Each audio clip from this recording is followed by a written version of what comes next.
자, 최근에 제가 예레미야 강해를 마쳤는데 예레미야 시대에 남유다, 한 나라죠. 한 나라 전체에서 단 4명의 사람이 한 번이라도 예레미야의 말대로 움직이거나 아니면 예레미야의 친구가 됩니다. 한 번이라도 예레미야의 명령대로 움직인 적이 있거나 예레미야의 친구가 됩니다. 단 4명. 첫 번째 사람이 이제 예레미야의 친구이자 비서이자 서기관이었던 바룩. 이 사람은 예레미야의 죽음까지 같이 했던 사람이에요. 참 좋은 사람이죠. 예레미야가 여자 복은 없었는데 친구 복은 정말 좋았어요. 아마 바울과 디모데보다 더 굉장히 끈끈한 사이 아닐까요?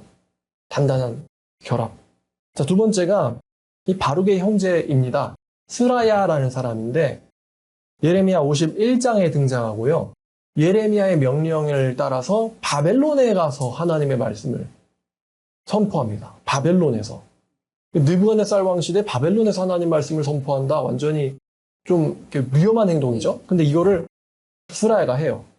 그 다음에 그마랴라는 사람이 있는데 그마랴가 29장에 나오는 사람인데요. 예레미야의 편지를 바벨론에다가 가서 전해주었던 사람입니다. 그마랴.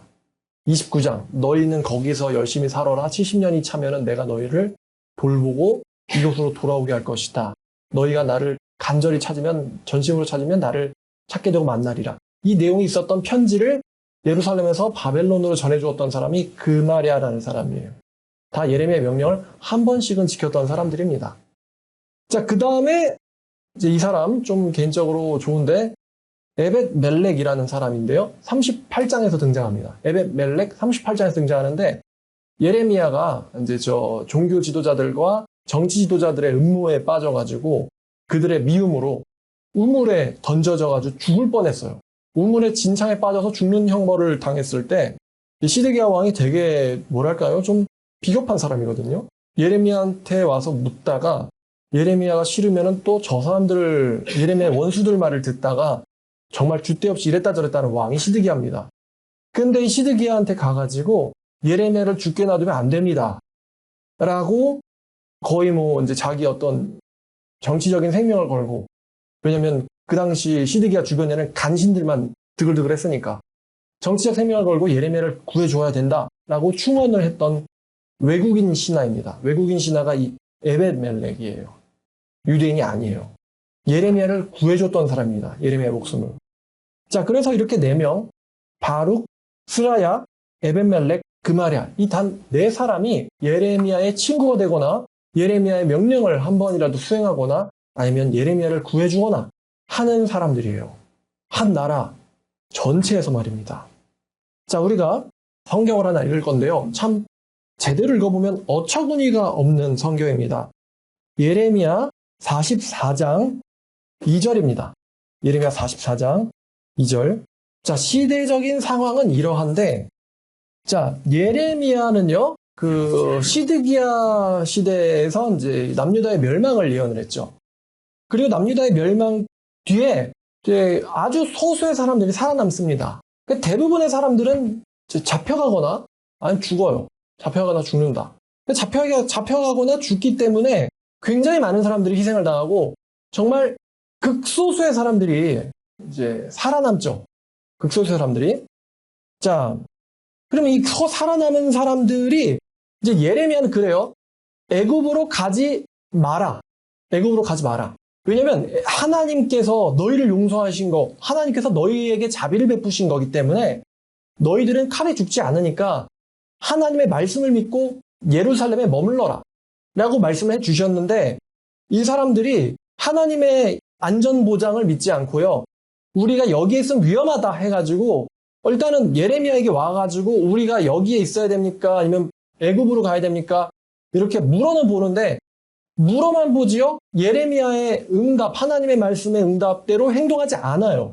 그리고 나서 애굽으로 가는데 예레미야랑 바룩을 잡아갑니다. 거의 원치 않게 예레미야는 예루살렘에 있으려고 했는데 애굽으로 끌려가요. 자, 그래서 하나님이 가지 말라고 했어요. 애굽으로. 가지 말라고 했는데 애굽으로 가가지고 자, 이 말씀이 임합니다. 예레미야 44장 1절부터 28절까지 제가 읽겠습니다. 이제 1절부터 볼게요. 자, 애굽 땅에 사는 모든 유다 사람, 곧 믹돌과 다바네스와 놋과 바드로스 지방, 여기가 이제 도망간 지역이죠. 피난간 지역이에요. 전쟁 난민들이 있는 지역인데, 자, 유다 사람들에 대해서 말씀이 예레미야에게 임하니라. 만군의 여호와 이스라엘의 하나님께서 이와 같이 말씀하시니라. 너희들이 예루살렘과 유다 모든 성읍에 내린 나의 모든 재난을 보았느니라. 보라, 오늘 그것이 황무지가 되었고 사는 사람이 없나니. 그러니까 예언대로 하나님께서 그 성읍들에게 진노를 내리셔서 남유다와 그 근처에 있는 성읍들이 전부 다 불바다가 된 거예요. 예레미야의 수십 년에 걸친 예언대로 말이죠. 왜 그렇게 됐느냐? 이는 그들이 자기나 너희나 너희 조상들이 알지 못했던 다른 신들에게 나아가서 분향하며 섬겨서 내 노여움을 일으킨 악행 때문이니라. 이게 이제 하나님과의 언약을 파괴했기 때문이죠. 출애굽시켰을 때, 구원해 주셨을 때 다른 신 섬기지 말라라고 10계명, 1계명, 제2계명에서 하나님과 맹세를 하는데 그 맹세를 이 백성들이 파괴했기 때문에 하나님의 진노가 임했다. 자, 내가 4절 내 종 선지자들을 너에게 보내되 끊임없이 보내면서 이르기를 너희들은 내가 미워하는 이 가증한 일을 행하지 말라 하였으나. 하나님은 당장 죽여도 되는데 계속해서 선지자를 보내시면서 야, 내가 너네들을 죽이기 싫다. 내가 너네들을 죽이기 싫다. 내가 너네들을 멸망시키기 싫다. 제발 너희의 삶에서 돌이키고 돌아와라 라고 종을 보냈는데 끊임없이 보내도 너네들은 귀를 기울이지 아니하고 다른 신들에게 여전히 분향하며 그들의 악에서 돌이키지 않았으므로 나의 분과 내 노여움을 쏟아 유다 성읍들과 예루살렘 거리를 불살랐더니 그것들이 오늘날과 같이 폐허와 황무지가 되었느니라. 하나님의 진노를 결국에는 받아서 보란듯이 폐허가 됐어요. 심지어 유다를 멸망시킨 바벨론의 느부갓네살 그리고 그 사령관 느부사라단조차도 야, 너네 하나님이 진짜네. 하나님 말씀대로 전부 다 됐구만. 이렇게 이방인들조차도 그 벌을 집행하는 사람조차 깨달을 정도로 하나님의 진노가 어마무시하게 임했어요. 자, 근데 7절 만군의 하나님 이스라엘의 하나님 여호와께서 이와 같이 말씀하셨느니라. 너희가 어찌하여 큰 악을 행해서 너희들이 왜 자해하느냐?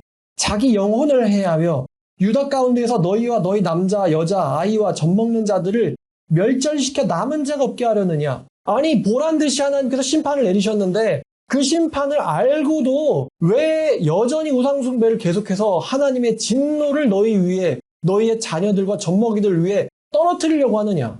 어찌하여 너희가 너희 손으로 만든 것으로 내 노염을 일으켜 너희가 가서 머물러 살 애굽 땅에서 다른 신들에게 분향함으로 끊어버림을 당하여 세계 여러 나라 가운데 저주와 수치가 되고자 하느냐? 하나님 애굽으로 가지 말라고 했죠.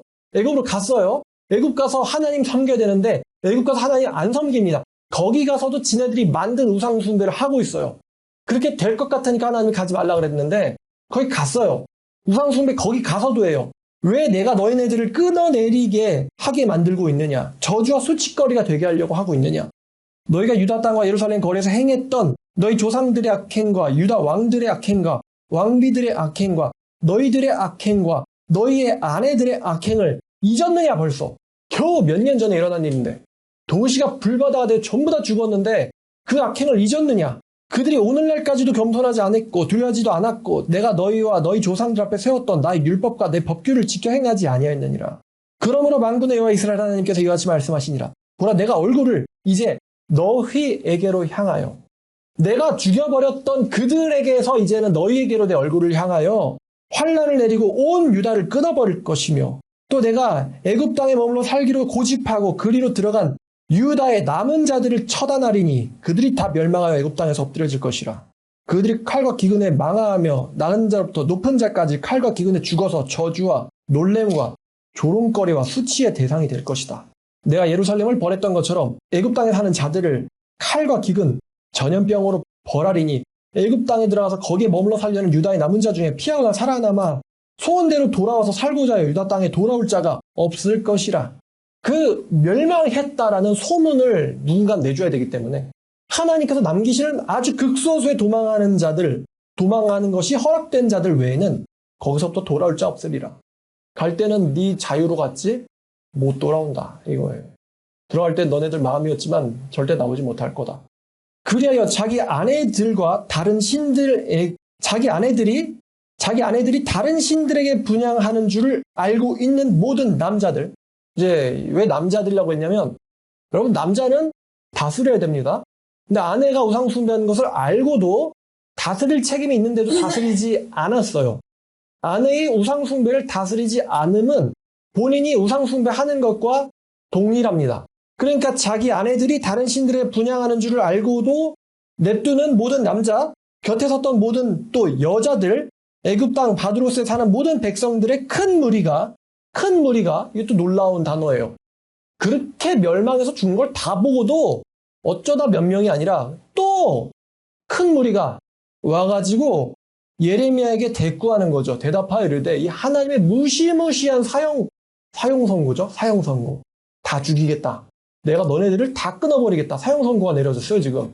근데 그 사형 선고가 내려졌는데 예레미야한테 뭐라고 대꾸하냐면은 네가 여호와 이름으로 우리에게 하는 말을 우리는 듣지 아니할 것이며 우리 입에서 낸 모든 말을 반드시 실행하여 우리가 본래 하던 짓들 곧 우리와 유대 우리 선조들과 우리 왕들과 고관들이 유다 성읍과 예루살렘 거리에서 하던 짓들을 그대로 하늘의 여왕에게 분향하고 이슈타르예요. 이슈타르를 섬기고 그 앞에 제사를 드릴 것이다. 이슈타르를 섬길 때에는 여기서부터 이제 미친 소리죠. 우리들이 이슈타르를 섬기던 때에는 먹을 것이 풍부했었고 복을 받고 재단을 당하지 아니하였더니 우리가 하늘의 여왕에 분향하고 그 앞에서 전제를 드리던 것을 패한 뒤로부터 우상 숭배를 좀 덜하고 나서부터 모든 것이 궁핍해지고 칼과 기근과 멸망을 당하였느냐 하며 그러니까 우리가 죽거나 쫓겨난 게 하나님 때문이 아니야. 이슈타르를 섬기지 않아서야. 이슈타르가 내린 재앙이야. 근데 여러분 이슈타르가 뭐 성경책을 씁니까? 이슈타르가 멸망당하리라라고 예언을 해요. 전 제 생각에 그런 예언 없었을 것 같거든요. 이슈타르의 선지자들이 여호와 하나님을 그만 섬겨라. 여호와 하나님을 섬기는 자는 내가 끊어버리리라. 이런 예언을 그 당시에 저는 못했을 것 같아요. 선지자들이. 왜냐면은 이미 모든 사람들이 우상숭배를 하고 있기 때문에 우상숭배를 제대로 안 하면 내가 너네들을 끊어버리겠다. 이런 말을 이방신이 할 것 같진 않거든요. 그러니까 얘네들의 그 사고 구조가 아주 의심스러워요. 정신적으로. 이걸 가지고 뭐 스톡홀름 증후군이라고 해야 되나요? 맞아놓고도 우리를 때린 사람이 진짜 신이라 이거야. 이슈타르 때문에 멸망하게 됐는데. 자, 또 19절에 여자들, 여러분 여자들이 뭐라고 할까? 여자들은 남자들보다도 좀 더 조롱을 잘하죠. 조롱. 자, 여자들이, 아내들이 이르되 우리는 하늘의 여왕에게 분향할 것이고 그 앞에 전제를 드릴 것이다. 우리들이 그런 짓들을 할 때 우리 남편들의 허락이 없이 그런 형상과 과자를 만들어 놓고 전제를 드렸겠느냐. 그러니까 야, 우리 할 거야. 우리가 할 거고 남편들도 다 알고 있거든. 이라고 예레미야를 이거는 조롱하는 거예요. 여호와 하나님만 숭배하고 우상 숭배하지 말라고 웃기시네. 우리는 할 거고요. 우리 남편들도 다 알고 있어요. 우리가 하는 걸 도와줘. 내가 이거 우상 숭배할 때 쓰는 과자 만들려고 나한테 돈 줬어. 생활비 줬어. 이러면서 예레미야를 조롱하는 거예요, 여자들이. 이때 예레미야의 심정이 어땠을까? 이런 데서 칼부림을 해야 되는 거 아니에요? 예레미야가? 모세도 아마 이런 심정이었을 거예요. 모세도 고라와 다단한테 이제 어처구니없는 일로 누명을 써가지고 모든 백성들이 모세를 대적하려고. 솔직히 모세가 가겠다고 했어요? 안 가겠다고 했어요? 안 가겠다고 했죠? 근데 하나님 보냈잖아요. 하나님과 모세는 대면해서 대화하는 사람이잖아요.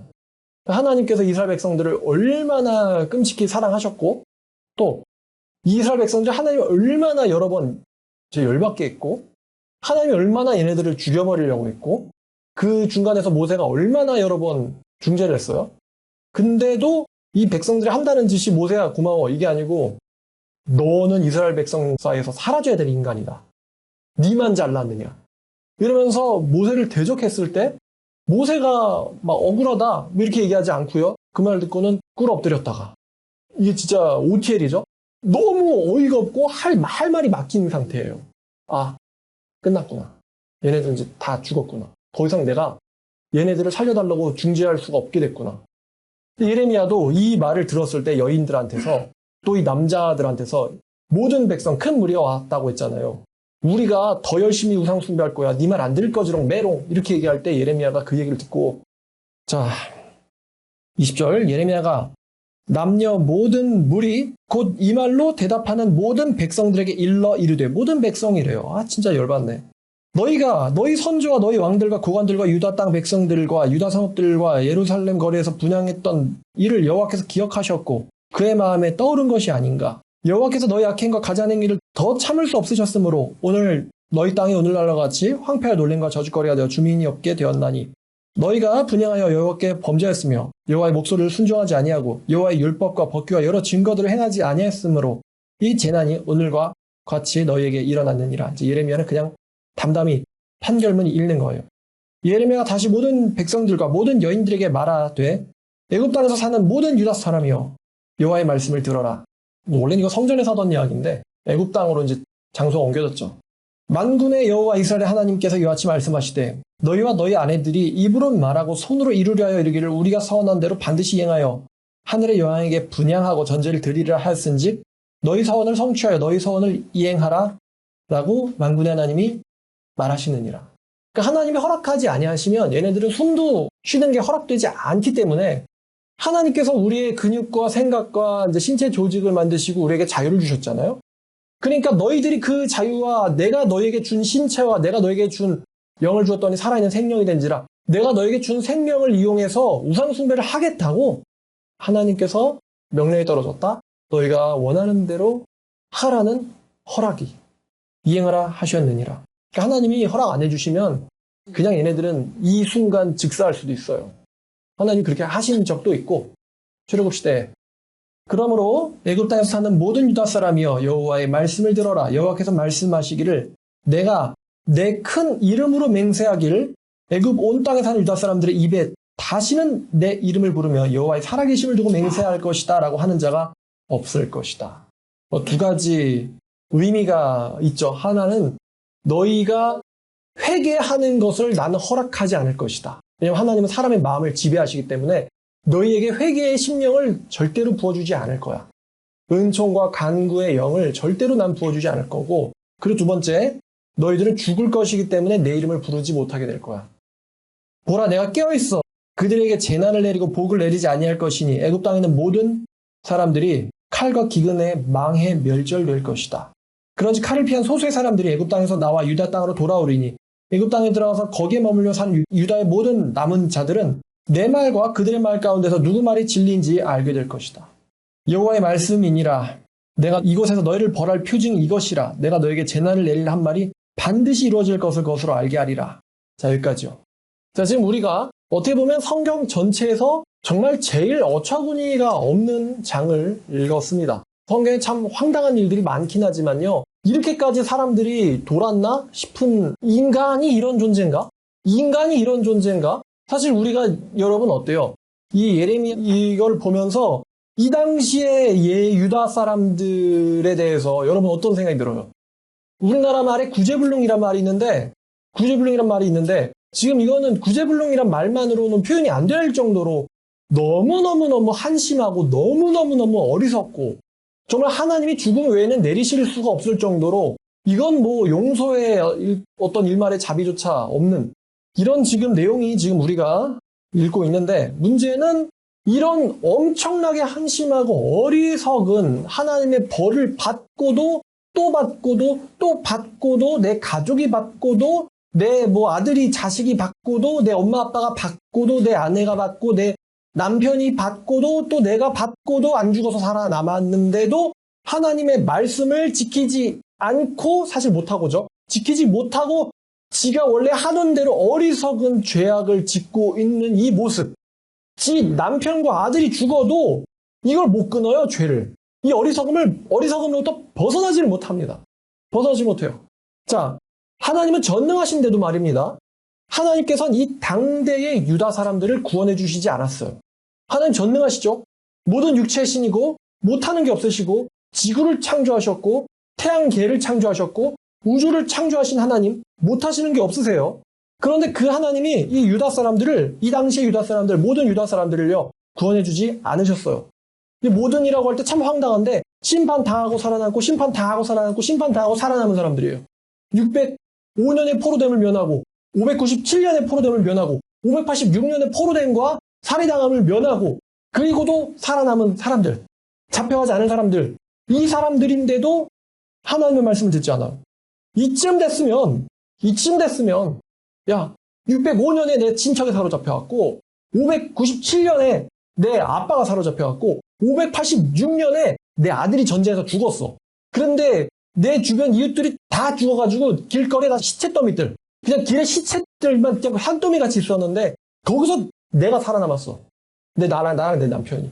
그래가지고 여차저차해서 애국까지 왔는데 여기서 우리가 뭘 할 거냐? 우상숭배 할 거야. 우상숭배.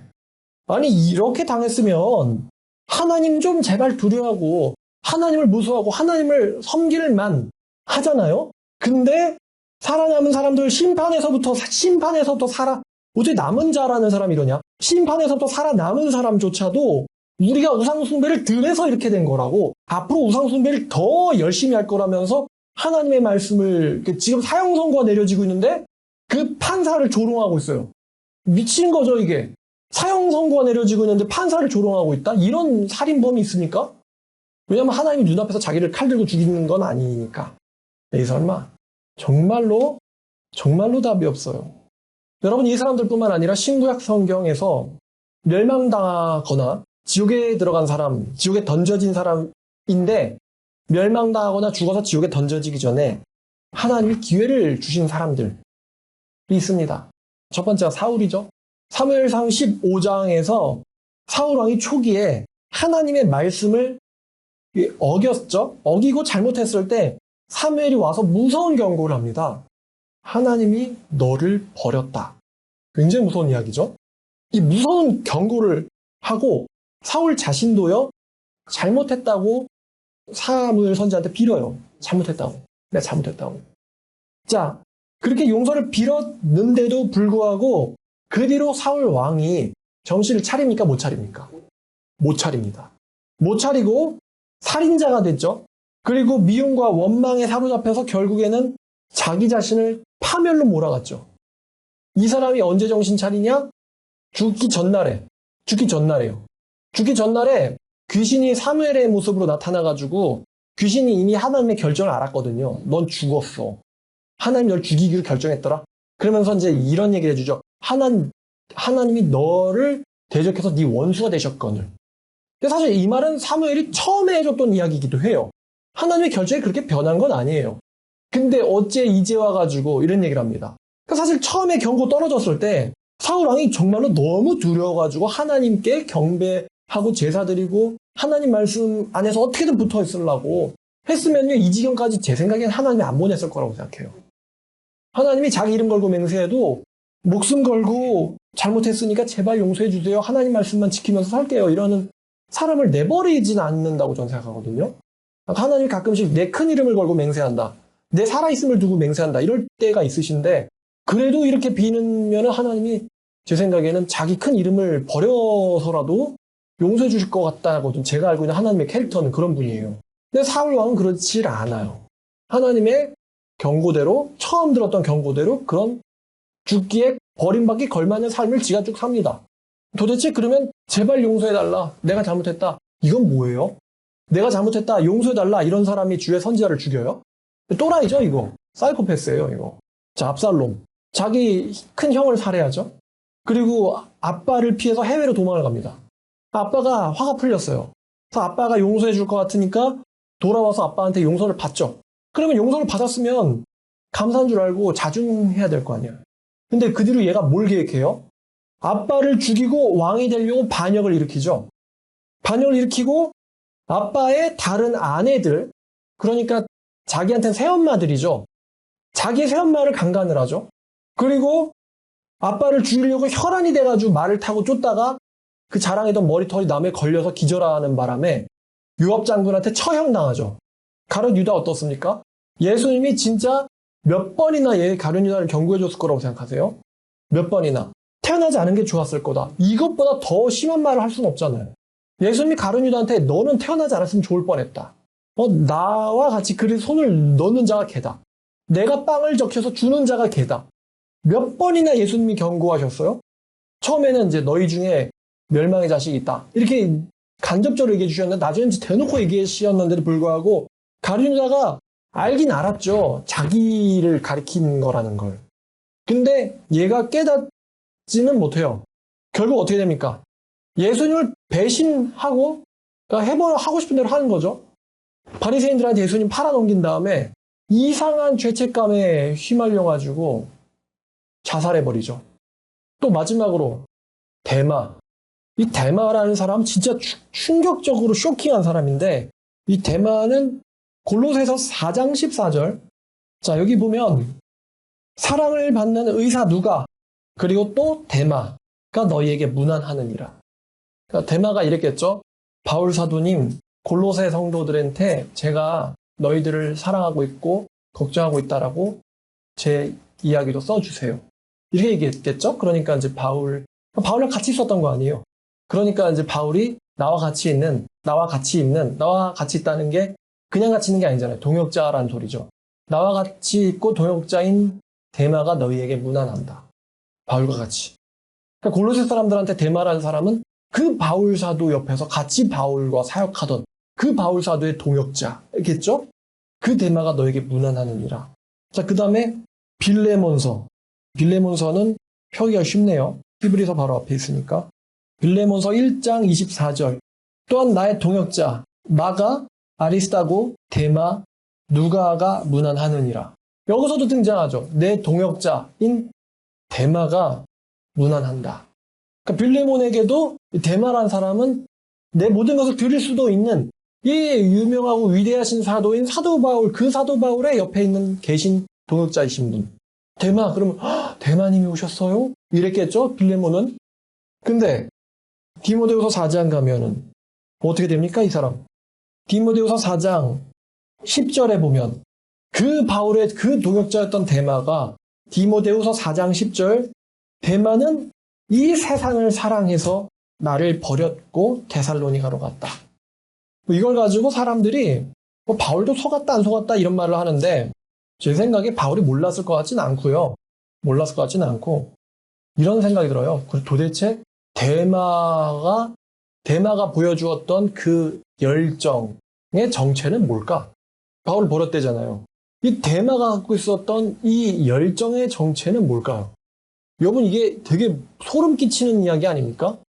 데마가 바울과 같이 동거동락하면서 고생도 하고 추위도 떨고 굶주림도 당하고요. 바울이 당했던 그 위협을 옆에서 보았고 데마도 아마 그 위협을 겪었을 수도 있어요. 그리고 데마도 어떤 열정이 있었으니까 바울 나의 동역자인 이렇게 표현을 했겠죠.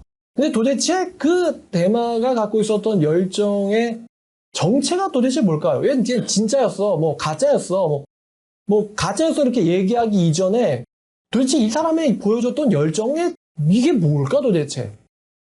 무슨 양파 껍질이라는 표현을 쓰는데 진짜예요? 깠더니 진짜예요? 깠더니 진짜예요? 깠더니 진짜예요? 계속 깠더니 진짜 나오다가 마지막 남은 알맹이가 가짜였어. 이거 보면은 이 사람을 요구하기 전에요. 이 사람도 인간이고 저도 인간이고 애굽 땅에 갔었던 유다인들도 인간이잖아요. 인간이라고 하는 이제 공통 분모를 갖고 있는데 인간인 나의 의에 대한 의지, 의로운 일을 행하고 싶다라는 이 의에 대한 의지에 대해서 좀 소름이 끼치는 거예요. 저를 찾아오는 여러분들을 제가 잘 믿지 않고 있는 거에 대해서 여러분 당연히 아실 거라고 생각하고, 왜냐면 저랑 같이 전도한다는 사람들 길거리에서 소리 지르고 전도지 나눠주고 사람들한테 1대1로 가서 말 걸고 그랬던 사람들 중에 상당수가 이 자리에 없죠.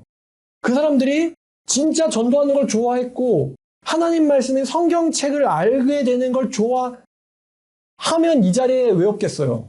있지. 저랑 1년 이상 같이 동역을 한 사람들도 있어요. 막 하나님 믿으라고 소리치고 그런 사람도 있다고, 마이크 들고.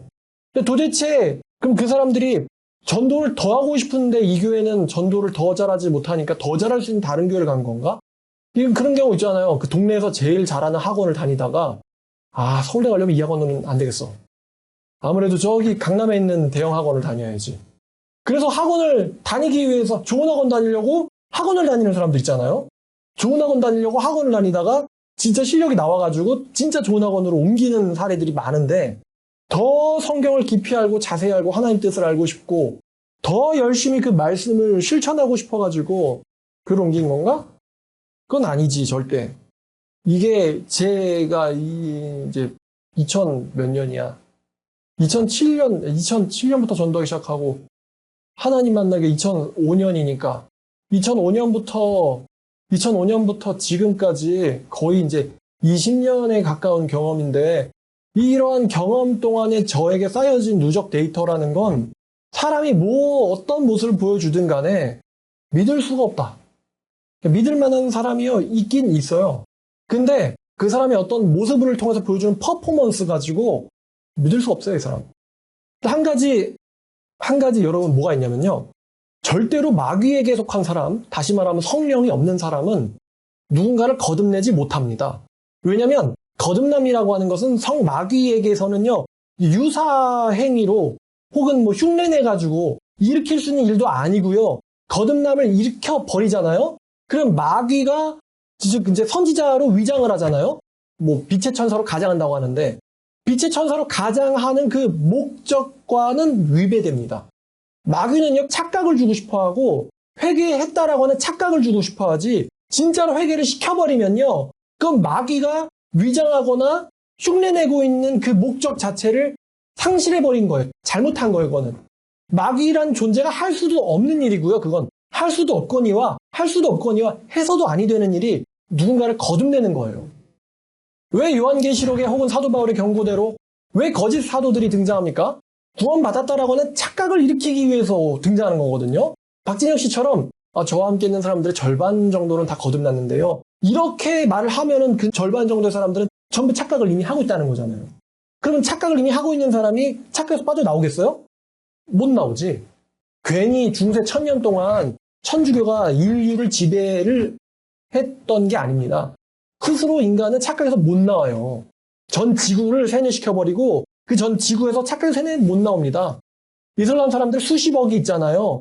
그 중에 단 한 명이라도 마호메트가 이슬람교 창시하기 전에 도대체 우리들은 어떻게 구원받았을까?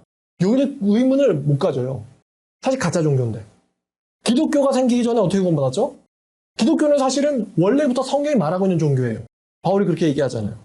율법을 지켜서 구원받았느냐? 아니다. 우리 조상 아브라함이 그랬던 것처럼 하나님의 약속을 믿음으로써 구원받았다. 그리고 그 약속대로 나타나신 분이 모든 선지자들이 예언했던 그 메시아가 예수님이라는 거. 그러니까 구약이 예언했고 신약이 이야기하고 있는 거랑 틀리질 않으니까. 바울이 이야기한 거, 율법을 지켜서 천국 가는 사람이 있었느냐? 이거를 유대인들에게 물어보면 유대인들이 그렇네. 이런 걸 깨달아야 되는데 못 깨달아요. 생각이 안 닿는 거야. 안 닿아. 리치가 짧아요. 어프로치가 안 돼. 도달을 못해요, 도달을.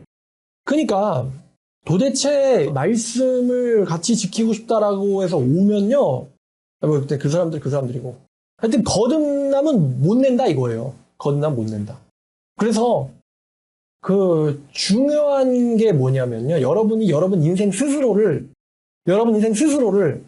위해서 증명해야 되는 게 뭐냐면, 왜냐하면 혹시 여러분 자신이 이 예레미야 44장에 나오거나 사울이나 특히 대마일 가능성을 난 대마 아니야. 걔는 100% 대마예요. 내가 대마 같은 사람이 아니라는 거를 증명을 해야 되지 않습니까? 근데 그럼 지옥 같다는 건 성령이 없다는 거잖아요. 성령이 없는 사람은 절대로 다른 사람을 모호할 수가 없다고요? 왜냐면 거듭나려면 물과 성령으로 거듭나거든. 그러니까 거듭나게 하는 일은 거듭난 사람 외에는 안 되는 거죠. 나를 통해서 누군가 거듭나려면 내가 진짜가 아니고서는 안 되는 거예요.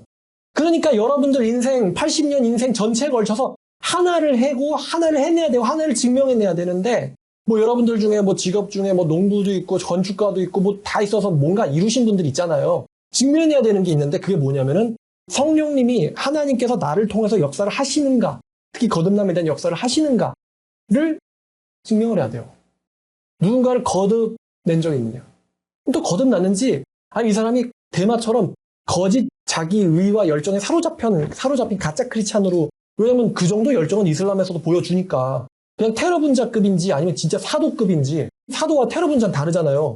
둘 다 대단하지만 그걸 또 분별할 수 있는 능력도 있어야겠지만, 근데 뭐 성경도 안 읽고 성경에 대해서 관심도 없고 하여튼 뭐 열정이 뭐 이상한 그런 건 여러분 대마처럼 말입니다.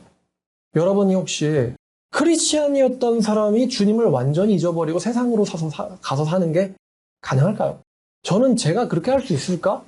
여태까지 하던 목회, 선지자적인 사역 그만두고 그냥 세상으로 가가지고 저의 경우는 별로 하고 싶은 게 사실은 없거든요. 없어요. 뭐 자랑하고 싶은 것도 아니고 없어 하고 싶은 게. 근데 전 아무것도 할 게 없는 상황을 굉장히 싫어하거든요. 세상 나가서 뭐 하지? 맛있다.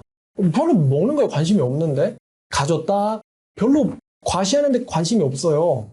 근데 요즘 세상 보면은 뭐 기독교인 1200만이었다고 하는데 지금 실제로 600인지 700만인지 그럼 500만 명 어디 간 거예요?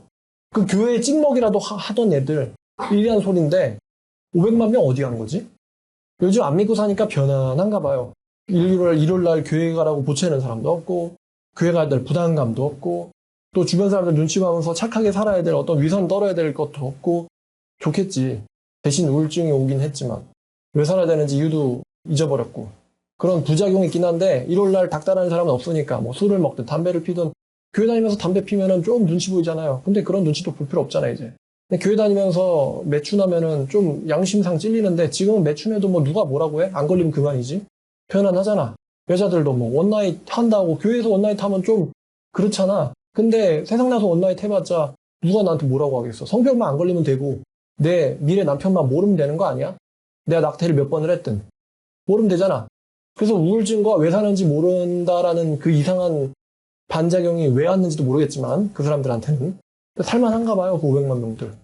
그 사람들 특히 또 교회 다니라는 소리 하면 또 싫어요. 특히나 싫어해. 교회 다니는 말 절대 하지 말라고. 진짜 죽여버린다고. 자기들이 정말 신앙을 제대로 뭐 해봤어? 아니면 예수한테 뭔가 맞았나? 예수님한테 맞아서 교회 다니는 사람 소리 하지 말라고. 그런 것도 아닐 텐데. 그러니까 자기의 위선을 피해자인 척하면서 감추는 거죠.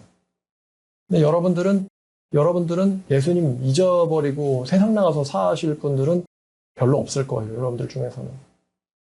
우리나라 옛말에 떡잎부터 안다는 말이 있죠. 또 사람은 고쳐 쓰는 게 아니다라는 말이 있습니다. 예수님이 정체가 창조주였잖아요. 예수님의 정체가. 창조주가 성육신 하셔가지고 인간 되셔서 오신 분이 예수님 아닙니까? 원래 정체는 전능하신 하나님이고. 근데 그 예수님이 그러니까 하나님이니까 얼마나 많은 이적을 일으키셨습니까? 얼마나 많은 병자들을 보란듯 고치셨어요. 성경에 요한이 말한 대로 다 기록할 수가 없을 정도로 예수님이 자기 찾아오는 사람들 뭐 성경에는 이렇게 기록하죠. 불쌍히 여기사 그들의 모든 것을 고쳐주시고 얼마나 많은 건수가 있는지 말할 수도 없을 거예요. 그렇게 많은 기적과 이적을 그러니까 바리새인들도 그러잖아요. 설령 다른 메시아가 온다는들 이 사람만큼 행하겠느냐. 그렇게 하셨는데도 불구하고 그러면 그 예수님 시대 사람들 중에서 정말로 예수님의 표적과 말씀을 듣고는 거듭나서 회심해서 거듭난 사람이 도대체 몇 명이나 되느냐. 예수님 마지막에 승천하시기 전에 그러니까 십자가 처형당하시기 전에 예루살렘에서 도망가라라고 경고하셨거든요. 지금 뭐 이팔 전쟁하고 있긴 한데 도망가라. 그날은 징벌의 날이기 때문에 너희들이 뭐 농성하거나 요격하거나 해서 무찌를 수 있고 이겨낼 수 있는 날이 아니고 그날은 신이 내리시는 징벌의 날이니까 도망가라. 그건 너네들 어떤 신앙심과 열정을 할 수 있는 일이 아니다. 그 말씀 듣고 도망간 사람이 3,000명이었거든요. 3,000명이었는데 120만 명이 예루살렘에 살고 있었어요. 그럼 120만 명에서 3,000명 도망갔다. 그러면 퍼센트가 0.25% 400명 중에 1명이에요. 유대교 신자, 하나님 믿는다는 사람들 중에 400명 중에 1명이 예수님의 말씀을 듣고 도망갔어요. 400명이 1명. 그 400명은 다 예수를 알고는 있었지만 예수님의 말씀을 진짜로 마음에 담아두는 사람은 400명 중에 1명이었어요. 제 말은 그 창조주 하나님이신 예수님이 육신이 되셔서 사역하던 시대에도 그 지경이었다는 거예요. 얼마나 사람들이 변하지 않는지. 요한복음 6장 26절을 보면은 예수님의 그 한 판이 짤막하게 나타나 있는데 요한복음 6장 26절 예수께서 대답하여 이르시되 내가 진실로 진실로 너에게 이르노니 너희가 나를 찾은 것은 표적을 본 까닭이 아니요 떡 먹고 배부른 까닭이로다. 너희가 나를 찾은 이유는 표적 때문이 아니라 떡 먹고 배부른 까닭이다. 이게 무슨 말입니까? 너희들은 표적을 보고 나를 믿고 싶어서 온 게 아니다. 너희들이 내게로 온 이유는 배부르고 싶어서다. 배부르고 싶어서 온 것이지 믿고 싶어서 온 게 아니다. 전부 다가. 정말 중요한 이야기인데 하나님이요. 다윗의 자식도 죽이고 다윗의 자식도 지옥 보낸다는 거 설교에 썼습니다. 다윗이 간절하게 자기 아들을 살려달라고 기도했지만 하나님이 들어주셨어요? 안 들어주셨어요? 안 들어주셨어요. 얼마든지 하나님은 저와 여러분을 심판하시고 지옥 보내실 수 있습니다. 나니까 절대 심판하지 않으실 거고 나는 절대 지옥 가지 않을 거야 라고 생각하는 사람들이 죄다 지옥 간 거죠. 죄다 멸망당한 거예요, 그 사람들이. 자, 중요한 질문이 있는데 내가 이 구제불능의 이 유다에 남은 사람들이라고 하는 사람들, 내가 구제불능의 이 사람들일까? 아니면 사도 바울처럼 아주 극소수의 기독교인 400명 중 한 명에 해당하는 아주 극소수의 예수님 말씀을 마음속에 담아두고 끝까지 변질되지 않는 대마와는 다른 하나님의 참된 종일까? 나는 어떤 사람인가? 무서운 질문인데 만약에 내가 변하지 않을 자라면 어떻게 하지?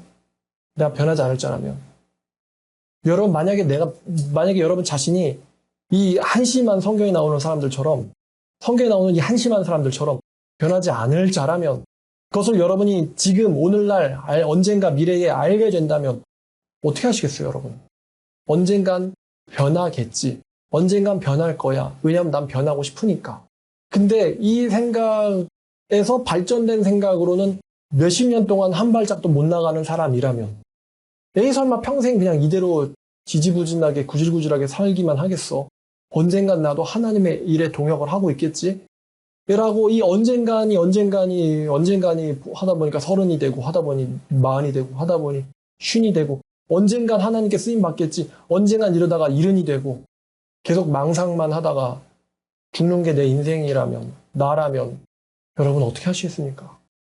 성경에 보니까 이사야 55장을 보니까요. 이사야 55장 1절부터 11절까지 오라 너희 목마른 자들아 물로 나오라 돈 없는 자도 와라 너희는 와서 사 먹되 돈 없이 값없이 포도주와 젖을 사라 너희가 어찌하여 양식이 아닌 것을 위해서 은을 달아주며 배부르게 하지 못할 것을 위하여 수고하느냐 내게 듣고 들을지어다 그리하면 너희가 좋은 것을 먹을 것이며 너희 자신들은 기름진 것으로 먹으리라 너희는 나에게 귀를 기울이고 내게로 나와 들을지어다 그리하면 너희의 영혼이 살리라 내가 너를 위하여 언약을 맺으리니 영원한 언약 맺으리니 곧 다윗에게 허락한 확실한 은혜이니라 내가 그를 만민에게 증인으로 세웠고 만민의 인도자와 명령자로 삼았나니 보라 네가 알지 못하는 나라를 네가 부를 것이요 너를 알지 못하는 나라가 네게로 달려올 것은 여호와 네 하나님 곧 이스라엘의 거룩하신 이로 말미암음이니라 이는 그가 너를 영화롭게 하셨느니라 너희는 여호와를 만날 만할 때에 찾으라 가까이 계실 때에 그를 부르라 악인은 그의 길을 불의한 자는 그의 생각을 버리고 여호와께로 돌아오라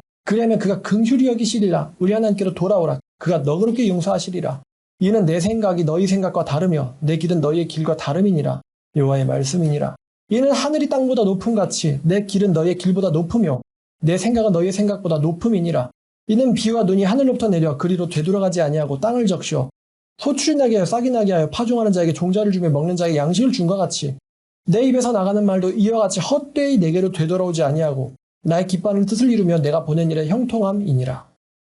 이 말씀 보니까 여기서 7절에 악인과 불의한 자가 있잖아요. 근데 이 악인과 불의한 자의 특징이 뭐냐? 바로 이 이사야의 말씀을 읽고 있는 사람이에요. 이사야의 말씀을 읽고 있으니까 이런 구절이 있다는 걸 아는 거예요. 이사야의 말씀을 읽고 있는 스스로 악인이라고 생각하는 사람, 스스로 불의하다고 생각하는 사람은 그 길을 버리고 돌아와라. 그 옆에 보니까 돌아올 조건이 하나 있는데 여호와가 어디에 계실 때에 그 앞절을 보니까 여호와가 어디에 계시다고 했어요. 여호와가 가까이 계실 때에 그를 불러라. 여러분이 여호와께 가까이 간 게 아니죠. 여러분에게 여호와께서 가까이 오신 거예요. 왜 오셨습니까? 내가 불의하고 악인이란 거를 깨닫고 괴로워하고 있기 때문에 여호와께서 오신 거예요. 그래서 주님은 그 11절 말씀 보니까요. 내가 내 입에서 나간 말은요. 헛되이 내게로 되돌아오지 않고 내가 기뻐하는 뜻을 이루며 형통한다. 하나님은요. 변할 자를 변화시키십니다. 하나님이 그 자신의 악과 불의 때문에 괴로워하는 사람에게 가까이 오셨을 때에 그를 불러라. 아무 때나 그 기회가 시간이 허락되어 있는 게 아니고 하나님이 너에게 가까이 오셨을 때에 너희는 그때 여호와를 불러라. 사실 이 사람은 굉장히 복받은 사람이에요. 수많은 악인들이 죽어나갈 때 하나님이 어떤 악인과 불의한 자에게 오셨어요. 그를 변화시키시려고. 그리고 하나님의 가까이 오심은 결코 헛되지 아니하고 하나님의 기뻐하시는 뜻이 뭘까요? 이 악인이 여호와를 진심으로 부르게 되는 거예요. 그 역사를 일으키시는 거, 거듭내게 하려고, 거듭나게 만들려고 주님이 가까이 오십니다. 변할 자가 변하는 거죠. 절대 하나님은 헛되게 생각하지 않으십니다. 저는 인간인지라 제 말들은 헛되게 나갈 때가, 헛되게 제게로 돌아올 때가 많습니다. 제가 사람을 칭찬하기를 굉장히 두려워해요. 칭찬했는데 이 사람이 아니면 어떡해. 근데 여호와의 말씀은 그렇지 않아요. 여호와의 말씀은 반드시 원하시는 것을 이루시고 돌아오십니다. 전능하신 여호와의 뜻과 의지는 반드시 원하는 것, 그분이 원하시는 것을 이루고 돌아옵니다. 그러니까요, 하나님은요, 변할 자를 변화시키십니다. 결코 변하지 못할 자에게 말씀을 주시는 분이 아니고요, 변할 자에게 말씀을 주시는 분이 하나님이에요. 자, 마지막으로 한 구절 더 보겠습니다. 여러분, 요한계시록 22장 11절입니다. 22장 11절, 계시록 22장 11절과 12절입니다. 자, 요한계시록 22장 11절, 12절입니다. 자, 이것도 어려운 구절이죠. 불의를 행하는 자는 그대로 불의를 행하고, 더러운 자는 그대로 더럽고, 의로운 자는 그대로 의를 행하고, 거룩한 자는 그대로 거룩하게 하라. 보라, 내가 속히 오리니 내가 줄 상이 내게 있어 각 사람에게 그가 행한 대로 갚아주리라. 여러분, 11절 말씀이 말입니다. 이 말씀을 분해하고 좀 길게 드리면 이렇습니다.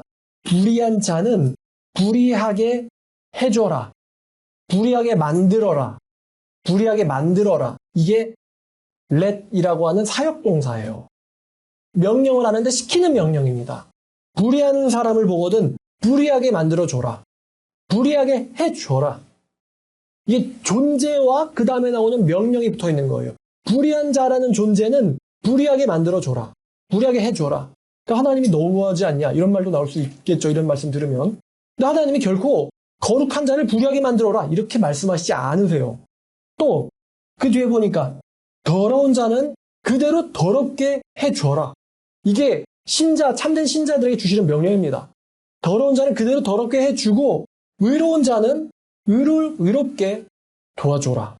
그리고 거룩한 자를 보거든 더 거룩하게 해줘라. 각 사람의 행한 대로 갚아줄 것이다. 이 말씀은 불의한 자가 의롭게 될 수 있다는 것을 완전히 막아버리는, 차단하는 말씀입니다. 불의한 자는요, 계속 불의한 상태고요. 더러운 자는요, 계속 더러운 상태일 것이고요. 거룩한 자는 계속 더 거룩해질 것이고요. 의를 행하는 자는 더욱 더 의를 행하게 될 것입니다. 신앙에 있어서요, 극단적으로 된다는 거예요. 더 불의하게 되든가, 더 거룩하게 되든가, 더 더럽게 되든가, 더 의롭게 되든가. 중간이 없다. 왜냐하면 하나님의 심판이 명확하게 드러나게 되게 하기 위해서. 어설픈 악인, 어설픈 의인은 없는 거예요. 심판받기에 합당한 악인과 상받기에 합당한 의인이 있을 뿐이죠. 자, 그럼 이제 우리가 정리하면, 말씀을 정리하면 이렇습니다. 이런 말 들으면 우리는 그러면 할 게 없는데요? 이렇게 얘기할 수도 있어요. 근데 성경은요, 해주라고 했어요. 여러분이 만약에 불의하고 더러운 자입니까? 굳이 변하려고 애쓰지 마세요. 여러분만 피곤합니다. 여러분이 거룩하고 의로움에 속한 자입니까? 그러면 주님 앞에서 최선을 다하세요. 아마 여러분의 의로움과 거룩함은 점점 더 성장할 것입니다. 변할 자는 반드시 변하고요. 변하지 못할 자는 절대로 변하지 못합니다. 진정한 크리스찬이 되고 나서 18년을 살면서 굉장히 많은 사람들을 오랫동안 지켜보아 왔습니다만, 정말 변하지 않을 사람은 몇십 년이 지나도 똑같더군요. 아무리 사랑을 주고 말씀을 주고 돌봐줘도요, 똑같더군요. 왜 자식이 뭐 게임하지 마라, 아니면 뭐 하지 마라 라는 부모를 왜 살해한다고 생각하세요? 왜 자식이 재산 문제 때문에 부모를 살해한다고 생각하세요? 그 부모만큼 그 자식을 사랑하는 사람이 지구에 더 있을까요? 근데 그런 사랑을 받고 나서도 부모를 살해한다. 이건 뭐 하는 거죠, 이거는? 변할 자예요? 변하지 못할 자예요? 변하지 못할 자. 만약에 몇 년이 지나도 여러분들이 제자리에 그대로 머물러 있다면 여러분이 변하지 못할 자일 수도 있어요. 이게 참 가슴 아프고 무서운 슬픈 말입니다만 여러분 28 전쟁 보면서 뭐 두렵지 않습니까? 그냥 중동 전쟁 났대. 근데요, 성경 안에서 이스라엘에게 전쟁이 일어나는 거는 일반적인 사건은 아닙니다. 중동에 여러 차례 전쟁이 있어 왔어요. 그런데 예수님이 재림하시기 전에도 중동에서 전쟁 중이었어요. 성경을 보면 예수님이 재림하기 전에 있었던 일이 중동에서 전쟁하고 있는 거였어요.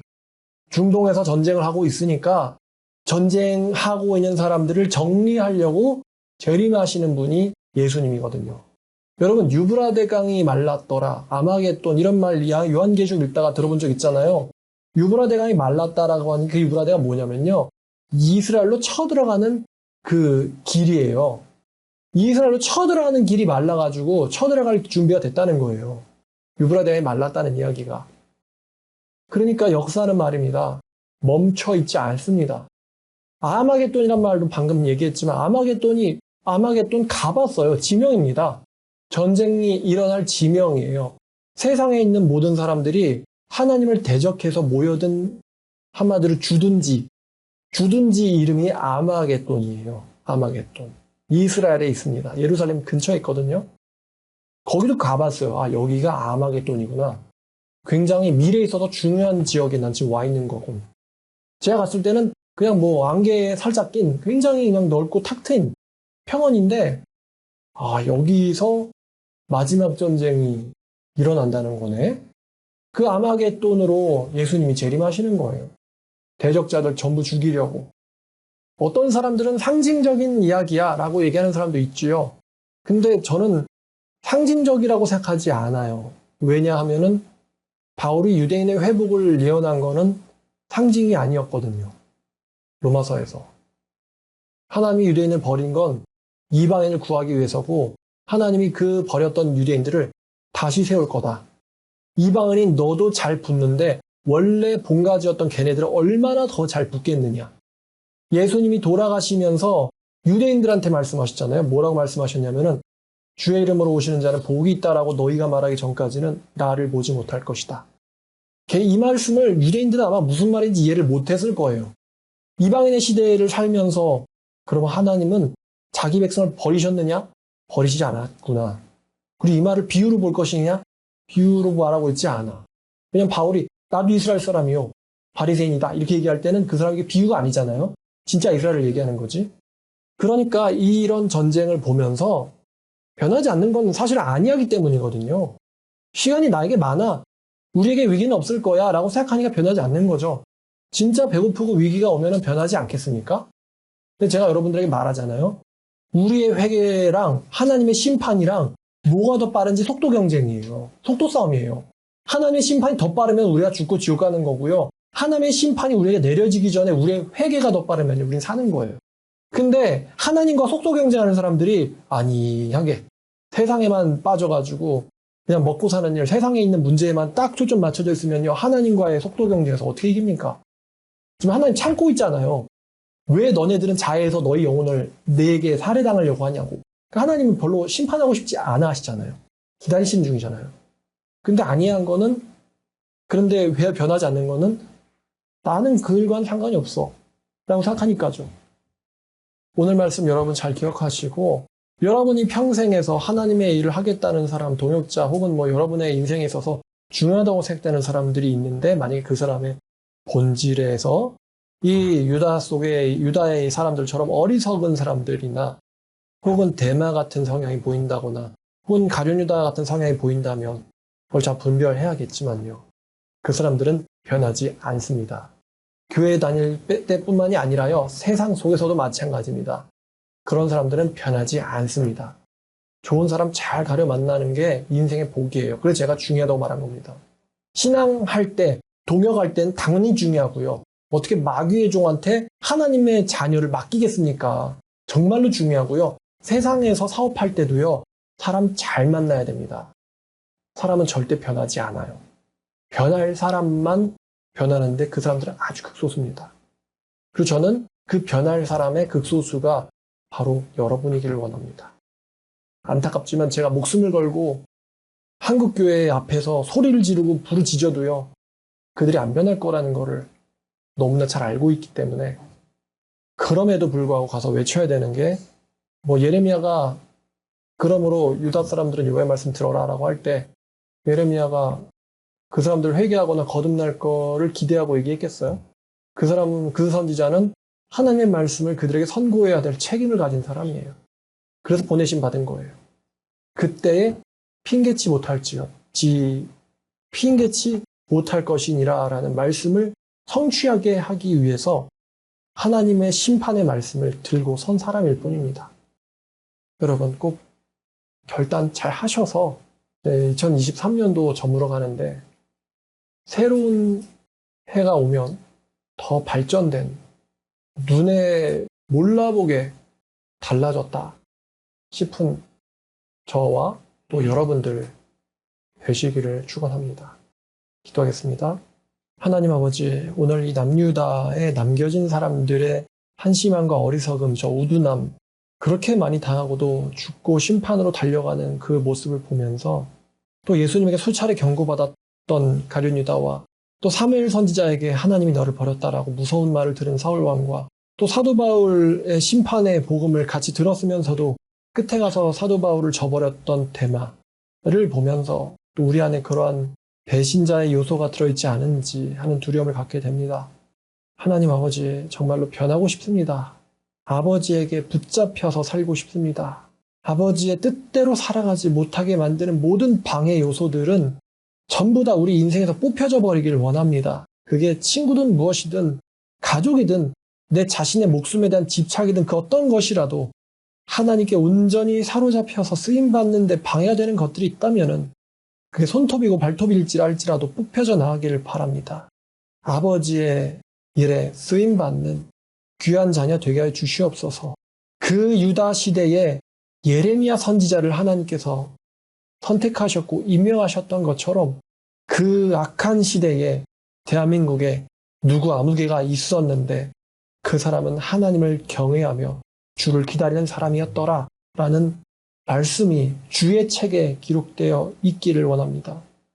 우리의 이름이 그 안에 있기를 원합니다. 아버지의 생명책에 저와 우리 말씀사랑교회 사람들의 이름이 명단에 있기를 원합니다. 아버지, 저희를 변화시켜 주시옵소서. 정말 구제불능이라고밖에 할 수 없는 저희들입니다만 주님, 저희들은 끝이 달라지도록 주님께서 변화시키고 또 긍휼히 여겨주시기를 원합니다. 이 말씀사랑교회 성도들 주님께서 불쌍하게 여겨주시옵소서. 예수님 이름으로 기도드렸습니다.